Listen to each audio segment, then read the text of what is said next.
अस्सलाम वालेकुम dear student, welcome to my channel VU help. आज की हमारी असाइनमेंट है CS 201 इंट्रोडक्शन टू प्रोग्रामिंग, जिसकी सबमिटेड डेट है 1 जून। असाइनमेंट स्टार्ट करने से पहले हम इसके इंस्ट्रक्शन रीड कर लेते हैं। इसके इंस्ट्रक्शन में आपको बताया गया है कि अगर आपकी असाइनमेंट दी हुई डेट के बाद सबमिट की गई हुई, या अगर आपकी असाइनमेंट ओपन ना हुई, स्क्रिप्ट हुई, या आपने इसको इंटरनेट से कॉपी किया हुआ या किसी स्टूडेंट से कॉपी किया हुआ तो आपको इस असाइनमेंट का कोई क्रेडिट नहीं मिलेगा। स्टूडेंट्स, आप कोशिश किया करें कि अपनी असाइनमेंट लास्ट डेट्स में सबमिट करवाया करें, तब तक काफ़ी सॉल्यूशंस आ जाते हैं। आप 3-4 सॉल्यूशन देखा करें, फिर उसमें से जो आपको समझ आए, जो आपको ठीक लगे, उसको खुद से बनाने की कोशिश किया करें, और बनाने के बाद आप उसको रन किया करें। अगर प्रोग्राम है तो रन किया करें और उसके बाद आप सबमिट करवाया करें, क्योंकि आप फर्स्ट सेकेंड डे अगर असाइनमेंट को सबमिट करवा देते हैं और वो उसका सोल्यूशन ठीक नहीं होता तो सबमिट करवाने का कोई फ़ायदा नहीं होता। इसलिए आप कोशिश किया करें कि थोड़ा वेट किया करें और लास्ट में सबमिट करवाया करें। नेक्स्ट उसका ऑप्शन है कि recommended tool to develop assignment, कि आपने असाइनमेंट किस टूल में डेवलप करनी है। उस टूल का आपको नाम गिवन है, C++ का एक टूल है, उसका इसमें आपने अपनी असाइनमेंट बनानी है। आगे ऑब्जेक्टिव्स हैं कि इस असाइनमेंट बनाने का मकसद क्या है।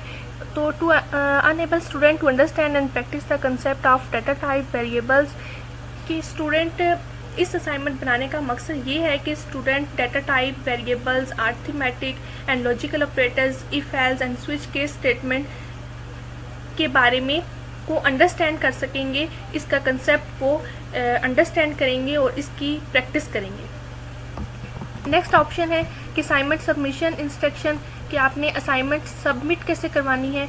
कुछ फाइल्स पहले थी कि आप वर्ड में सबमिट करवाते थे, लेकिन ये फाइल आपने .cpp फाइल में सबमिट करवानी है। नेक्स्ट आपकी असाइनमेंट है। असाइनमेंट क्या है उसको अच्छे तरीके से समझ लेते हैं, और फिर उसके बाद मैं आपको उसकी कोडिंग सोल्यूशन बताऊंगी और उसे रन करके भी दिखाऊंगी। असाइनमेंट है आपकी create a menu based program using C++।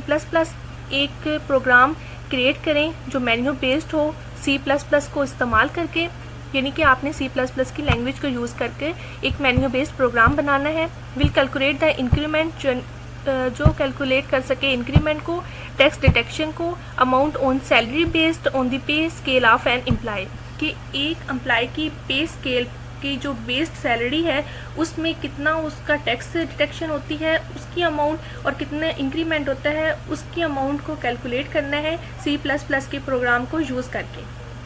After this, इसके बाद net salary of employ will be calculated. आपने एम्प्लॉय की नेट सैलरी कैलकुलेट करनी है। Detail of these calculation are provided in solution guideline.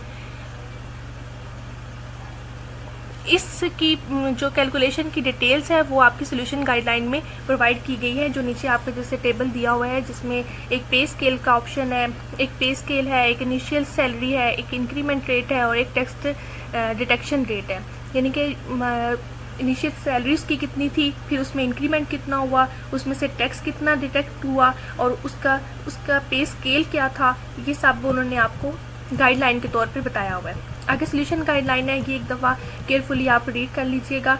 नीचे उन्होंने स्क्रीनशॉट दिए हैं कि अगर जब आप प्रोग्राम बनाएंगे और प्रोग्राम रन करेंगे, उसके मुताबिक जब आप उसके अंदर 5 पुट करेंगे तो आपका आंसर आएगा कि सिलेक्टेड चॉइस इज़ इनवैलिड, कि जो आपने 5 इंटर किया है वो इनवैलिड है। जब आप उसके अंदर 2 पुट करेंगे तो उसके अंदर आपके पास इंफॉर्मेशन आ जाएगी कि ये इनिशियल सैलरी है, ये इंक्रीमेंट अमाउंट है, ये इंक्रीज सैलरी है, और ये टैक्स डिटेक्शन है, और नेट सैलरी आपकी क्या है। चलिए आप असाइनमेंट सोल्यूशन की तरफ जाते हैं।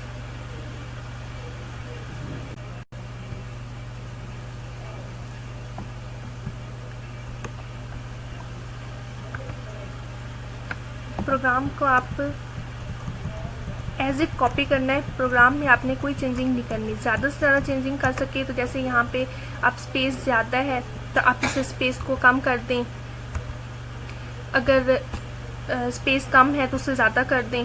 आप इतनी सी माइनर सी चेंजिंग ला सकते हैं, इससे ज़्यादा आप चेंजिंग नहीं कर सकते। प्रोग्राम एज इट करना है, ऐसे नहीं कर सकते कि ये greater than, double greater than की साइन है तो आप इसको ख़त्म कर दें। अगर इसको आप रेस करेंगे तो आपका प्रोग्राम रन ही नहीं करेगा, कंपाइलर में एरर आ जाएगा।